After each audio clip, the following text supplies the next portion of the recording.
اس لیے کہ ہم لوگ سب لوگ عاشق رسول ہیں اس نبی کے کہ جس نبی کو اللہ نے اپنی پاک و پاکیزہ کتاب، وہ کتاب جسے لامحدود کتاب کہا جاتا ہے، قرآن مجید میں اللہ نے اپنے حبیب کو رحمت للعالمین کہا ہے۔ یہ وہ نبی ہے جو صرف مسلمانوں کے لیے رحمت نہیں، یہ وہ نبی ہے جو صرف ہندوؤں کے لیے رحمت نہیں، یہ وہ نبی ہے جو صرف انسانوں کے لیے رحمت نہیں بلکہ رحمت للعالمین ہے۔ یعنی عالمین میں اگر انسان ہے تو اس کے لیے بھی رحمت ہے، اگر حیوان ہے تو اس کے لیے بھی رحمت ہے، اگر فرشتے ہیں تو ان کے لیے بھی رحمت ہے۔ نبی کی عظمت کو کوئی کیا سمجھے؟ آج اگر کوئی بدبخت ہمارے نبی کی شان میں گستاخی کرتا ہے تو یاد رکھے، اگر کوئی آسمان کی طرف منہ کر کے تھوکتا ہے تو وہ تھوکا ہوا اس کے اپنے منہ پر آ کر گرتا ہے، لیکن آسمان کا کچھ نہیں بگڑتا۔ تو اگر کوئی پیغمبر اسلام ہمارے آخری نبی کی توہین کرتا ہے تو یاد رکھے ہماری نبی کی شان تو نہیں گھٹا سکتا، لیکن ہاں مرنے سے پہلے اس دنیا میں خود رسوا ہو کر جائے گا، وہ خود اس دنیا میں ذلیل ہو جائے گا۔ آپ ذرا غور کریں، پوری دنیا میں سب سے زیادہ ہمارے نبی کی گستاخی فرانس ہی میں کیوں ہوتی ہے؟ آخر فرانس میں کیوں پیغمبر اسلام ہمارے آخری نبی کی توہین کی جاتی ہے؟ کبھی اخباروں کے ذریعے، کبھی نیوز کے ذریعے، لیکن اس بار حد کر دی ہے۔ فرانس کے صدر نے تائید کی ہے اس عمل کی کہ ہم اس عمل کو برقرار رکھیں گے، اس لیے کہ ہم آزادی کے قائل ہیں، ہم آزاد ہیں، ہم جس کی شان میں جو چاہے کہہ سکتے ہیں۔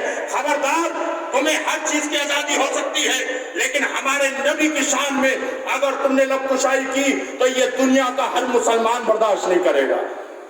اگر کوئی پیغمبر اسلام کی توہین کرتا ہے، کارٹون بناتا ہے، یاد رکھے کہ ہمارے نبی کی شان میں گستاخی نہ کرنا، اس لیے کہ ہمارا نبی وہ ہے کہ جسے ہم اللہ کے بعد سب سے عظیم ہستی مانتے ہیں۔ ہمارے نبی سے اوپر کوئی نہیں ہے۔ اللہ کے بعد اگر ہمارا ایمان ہے تو اپنے نبی پر ہے۔ آدم سے افضل بھی میرا نبی ہے، جناب موسیٰ سے افضل بھی میرا نبی ہے، حضرت عیسیٰ سے افضل بھی میرا نبی ہے، تو تمام انبیاء سے افضل جو نبی ہو اسے محمد مصطفیٰ کہتے ہیں۔ تو ہمارے نبی کی شان میں گستاخی یہ ہرگز برداشت نہیں کی جائے گی۔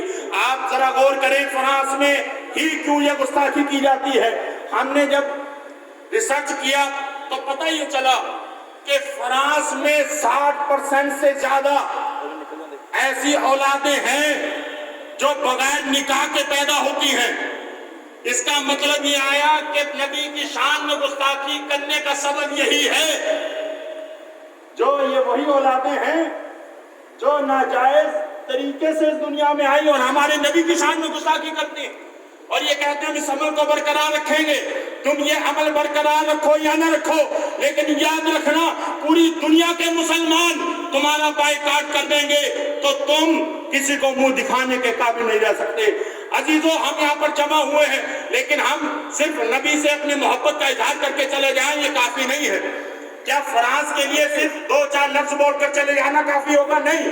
آج تمام مسلمانی ممالک جو ہیں وہ متحد ہو گئے، جمع ہو کر انہوں نے ایک فیصلہ کیا، فرانس کی بنی ہوئی جتنی بھی چیزیں ہمارے ملک میں ہیں سب کو نکال کر باہر پھینک دیا جائے۔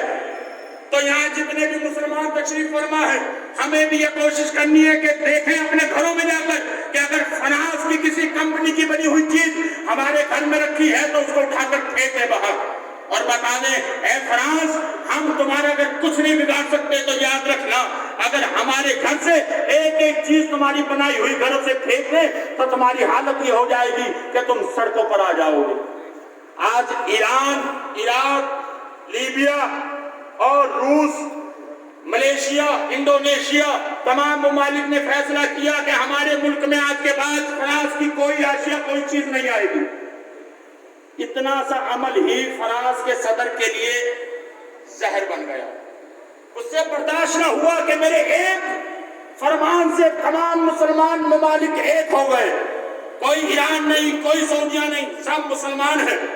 آج ہمیں شیعہ، سنی، بریلوی، دیوبندی کے بجائے متحد ہو کر مسلمان ہونے کا نعرہ لگانا چاہیے، اس لیے کہ ہم سنی شیعہ بعد میں ہیں، پہلے مسلمان ہیں۔ اس لیے کہ ہمارے شیعوں کا بھی یہی عقیدہ کہ ہمارا خدا وہ ہے جو وحدہ لا شریک ہے. ہمارے اہل سنت کا بھی یہی عقیدہ ہمارا اللہ وہ ہے جو وحدہ لا شریک ہے. ہمارے اہل حدیث کا بھی یہی عقیدہ کہ ہمارا اللہ وہ ہے جو وحدہ لا شریک ہے. ہمارے شیعت کا بھی یہی عقیدہ ہمارا نبی وہ ہے جو آخری نبی ہے, حضرت محمد مصطفیٰ ہے. ہمارا نبی وہ ہے کہ جو آخری نبی ہے, رحمت للعالمین ہے. ہمارا نبی وہ ہے جس کو اللہ نے قرآن میں کبھی مدثر کہا, کبھی مزمل کہا, کبھی طٰہٰ کہا, کبھی یاسین کہا, کبھی احمد کہا, کبھی محمد کہا. یہ وہ نام ہے کہ اگر ہم اپنے نبی کا نام بھی لیتے ہیں تو ہمارے لب بھی آپس میں ایک دوسرے کا بوسہ لیتے ہیں. اتنا میٹھا نام, اتنا پیارا نام کہ جب بھی محمد کا نام لیا جاتا ہے تو لب بھی آپس میں مس ہو کر بوسہ دیتے ہیں. یہ وہ نبی ہے جس نے لوگوں کو اپنے کردار اور گفتار کے ذریعے سے بنایا, اپنا بنایا ہے. یہ تلوار کے ذریعے سے اسلام نہیں پھیلا جو یہ غلط پروپیگنڈا کرتے ہیں کہ یہ اسلام تلوار کے ذریعے سے, دہشت کے ذریعے سے پھیلایا گیا. نہیں, کبھی تاریخ کا مطالعہ کریں, اٹھائیں تاریخ. ہمارے نبی نے ہمیشہ اپنے کردار کے ذریعے سے لوگوں کو اپنا بنایا. یہ وہ نبی ہے کہ جس نے اپنے دشمنوں کو بھی گلے لگایا. اور یہ گستاخی کوئی پہلی گستاخی نہیں ہے, یہ ابو لہب و ابو جہل جیسے لوگ بھی گستاخیاں کرتے تھے. یہ نبی کے زمانے سے قیامت تک کے لیے اگر کوئی میرے نبی کی شان میں گستاخی کرتا ہے تو ہم اس سے اپنی بیزاری کا اظہار کرتے ہیں. لہذا میں آپ سے گزارش کرتا ہوں میرے عزیزوں, اپنے دلوں سے یہ سنی, شیعہ, دیوبندی, بریلوی کو نکال کر ایک مسلمان ہونے کا پیغام پہنچائیں. اس لیے کہ ہماری آج سب سے بڑی کمزوری یہی ہے کہ ہم نے مسجدوں کو آپس میں بانٹ لیا, ہم نے اسلام کو آپس میں بانٹ لیا, ہم نے خود کو فرقوں میں بانٹ لیا ہے. یہی وجہ ہے کہ آج ہمارا دشمن اتنی جرأت کر بیٹھا ہے کہ ہمارے ہوتے ہوئے ہمارے سامنے نبی کی شان میں گستاخی کر رہا. یہ کیا وجہ ہے؟ اگر تمام اسلامی ممالک بھی جمع ہو جائیں, اکٹھے ہو جائیں, متحد ہو جائیں, تو کیا جرأت تھی فرانس کی کہ وہ ہماری نبی کی شان میں لب کشائی کر سکتا؟ لہذا آج ہم اگر یہاں تشریف فرما ہے, سب یہاں عاشق رسول ہے. کوئی شیعہ نہیں ہے, کوئی سنی نہیں, کوئی دیوبندی نہیں, سب عاشق رسول, سب مسلمان, سب ایک اللہ کے ماننے والے, سب کا کعبہ ایک, سب کا نبی ایک.